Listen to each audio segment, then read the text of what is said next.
You know, as I sit here and look at my YouTube page, it comes to my attention that most of the videos on here are superhero related. I never intended it to work out like that, but I suppose superhero stuff is just easy to talk about. It strikes a chord deep within the heart of just about every internet-bound nerd. But if only I had something else to talk about, something else that people have a fanatical devotion to and love to discuss. Oh wait, Harry Potter. That would be perfect. No, you know what? It would be magical. Ah, sorry, my arm hurts reaching for that joke. Spanning 7 books and now finally 8 movies, it's no secret that Harry Potter is a multimedia phenomenon unlike any other in recent memory. But how is Deathly Hallows Part 2, and how does it hold up to the other entries in the beloved series?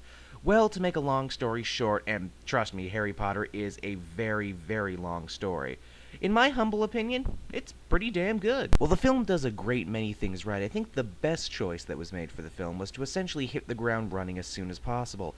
In the first 15 minutes, we're treated to a thrilling heist followed by a dragon flight to safety, and it's all pretty damn exhilarating. Not to mention, the movie is just getting started at this point, and we still have a giant castle siege to look forward to in the next few hours. Anyone who felt slighted by Deathly Hallows Part 1's slower, more reflective pace need not worry here. Deathly Hallows Part 2 delivers on the action, and that's a damn good thing. On the acting front, the cast of young stars that has populated this series from the very beginning have only gotten better as time's gone on. I really think this film stands as a testament to how far they've come since the first movie. If I had to attribute it to something, it would probably have to be the emotional roller coaster of a script, which is, yet again, penned by Steve Kloves, and at any given moment the characters are expected to be saddened by the death and war around them, fearful for their own lives, and jubilated to be reunited with old friends. It really makes for a memorable movie experience. But don't get me wrong, the movie's not all doom and gloom. Okay, the movie is actually a lot of doom and gloom. It's the darkest one to date, actually. But you know, ironically enough, the grimness of the Wizard Kid's situation, balanced with the dry British wit the series is known for, makes for what is, in my opinion, the funniest Potter movie of them all. Speaking of humor, there's at least one scene that I think was supposed to be menacing, but I just found it absolutely hilarious.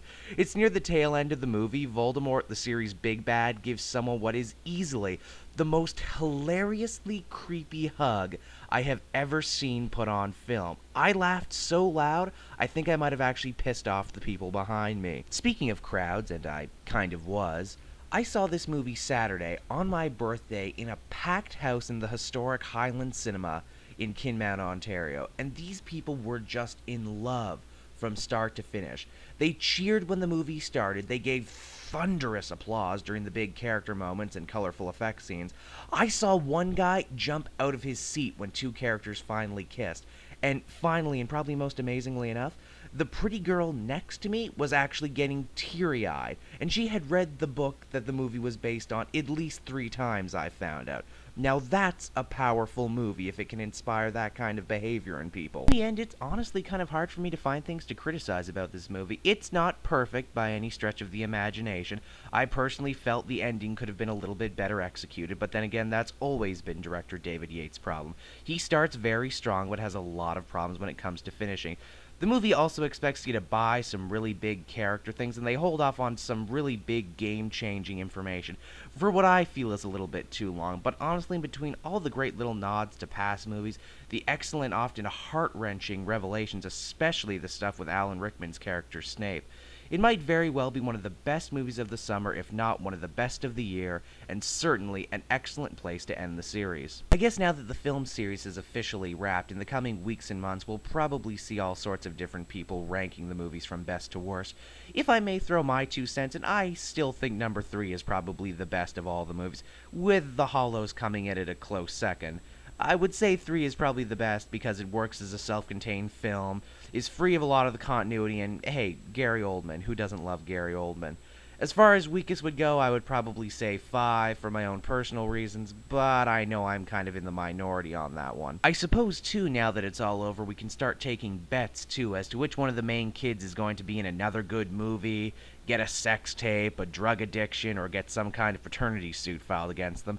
Either way, the Potter movies were a hell of a ride while they lasted, and in time I wouldn't be surprised if they became to my generation what Star Wars was to the generation before me. But that really is an argument for another day. I thank you.